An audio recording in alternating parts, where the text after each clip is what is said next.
Alors on va parler pour finir des pays du tiers-monde, parce que alors là, le système dont je viens de vous parler, il est merveilleux parce que, bon, c'est très bien d'endetter une belle-sœur dans une petite ville, c'est très bien d'endetter une grosse entreprise dans une capitale, mais le top du top, c'est d'endetter tout un pays d'un coup.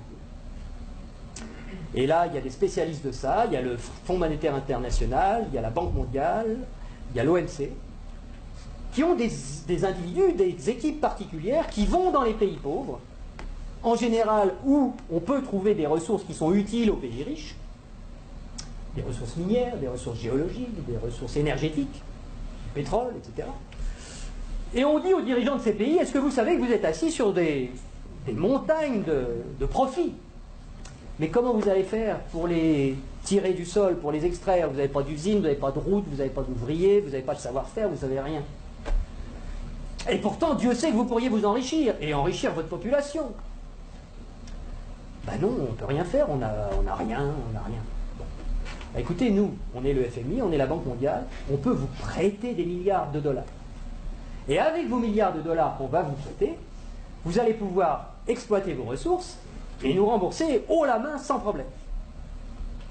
Mais il y a une petite clause dans le contrat de prêt, et de toute façon vous ne pouvez pas y couper, c'est que vous allez avoir besoin de routes, vous allez avoir besoin d'un port pour que les pétroliers puissent aborder, vous allez avoir besoin d'un pipeline pour aller des puits de pétrole au port, vous allez avoir besoin de soldats pour protéger le pipeline des terroristes, donc on amènera aussi quelques soldats, et vous allez avoir besoin de beaucoup d'argent pour financer tout ça. Et à qui vous allez acheter tout ça? Où sont vos entreprises? Mais on vous a dit, on n'a pas d'entreprise. Ah bon? Ben écoutez, c'est pas grave, nous on en a. En Occident, beaucoup, on en a plein. On a Halliburton qui fabrique des usines, on a Areva qui a besoin d'uranium, on a Bouygues qui fabrique des autoroutes, des ports, tout ce que vous voulez, on va vous faire ça aux petits oignons, pas de problème. Et c'est comme ça que ça marche.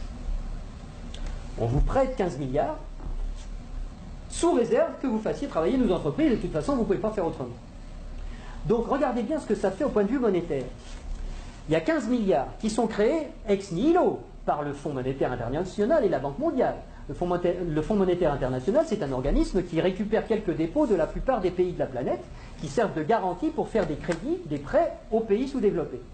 Donc il y a 15 milliards qui partent de la Banque mondiale et qui vont sur les comptes du pays sous-développé. Et aussitôt ces 15 milliards-là qui sont dans le pays pauvre, ils retournent dans le pays riche pour aller payer des entreprises occidentales qui vont dans le pays pauvre faire du boulot, construire des trucs.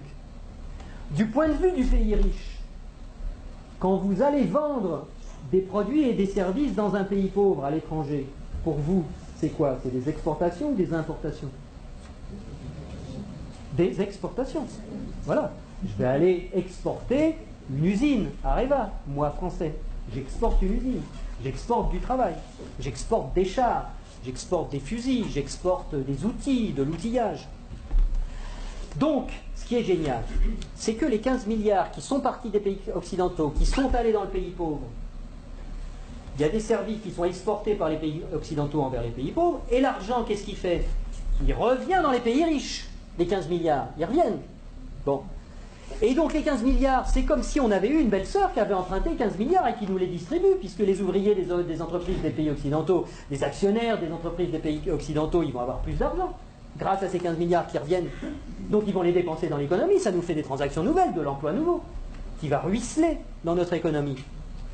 Mais c'est pas tout à fait comme si c'était des belles-sœurs qui les avaient empruntées, parce que les belles-sœurs, il aurait fallu qu'elles rendent les intérêts, et donc qu'elles reprennent leur argent et qu'elles en reprennent le double, et que nous, on ait des nouveaux emprunteurs qui arrivent pour payer les intérêts des nouvelles belles-sœurs.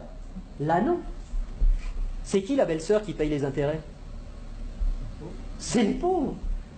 C'est les pays sous-développés. Et donc, on a été leur construire des trucs qui vont nous permettre d'exploiter leur richesse. On a eu de la monnaie en plus qu'on a créée nous-mêmes en la faisant passer par les pays pauvres, mais qui revient chez nous net d'intérêts. Et qui paye la dette, qui paye les intérêts, c'est le pays pauvre. Et ils ont deux solutions. Soit ils empruntent à nouveau le montant des intérêts pour pouvoir nous les rembourser, ce qui double leur dette. C'est pour ça que des fois vous entendez des présidents de pays sous-développés qui disent « Mais c'est pas possible, on l'a déjà payé 15 fois la dette, comment ça se fait qu'il faut qu'on paye encore ?» C'est parce qu'ils ne peuvent pas la créer. C'est parce que pour rembourser des dollars, il faut qu'ils les empruntent. puisqu'il n'y a que nous, les Occidentaux, qui peuvent créer des dollars pour les endetter. Et donc, soit ils empruntent pour continuer à payer leurs intérêts, soit ils vendent leurs ressources pour presque rien. Ce qui nous permet à nous d'avoir le niveau de vie qu'on a. Et d'avoir les ressources des pays sous-développés, qu'on a bien choisis parce qu'ils étaient riches en ressources dont on a besoin, et d'avoir le niveau de vie qu'on a, et d'avoir de l'essence pas chère, et d'avoir des iPhones pas chers, etc. C'est grâce à ça. Donc il faut réfléchir à ça aussi. Il faut savoir que si on a le niveau de vie qu'on a, c'est parce qu'il y a une prédation sur les ressources de la Terre entière, qui nous profitent.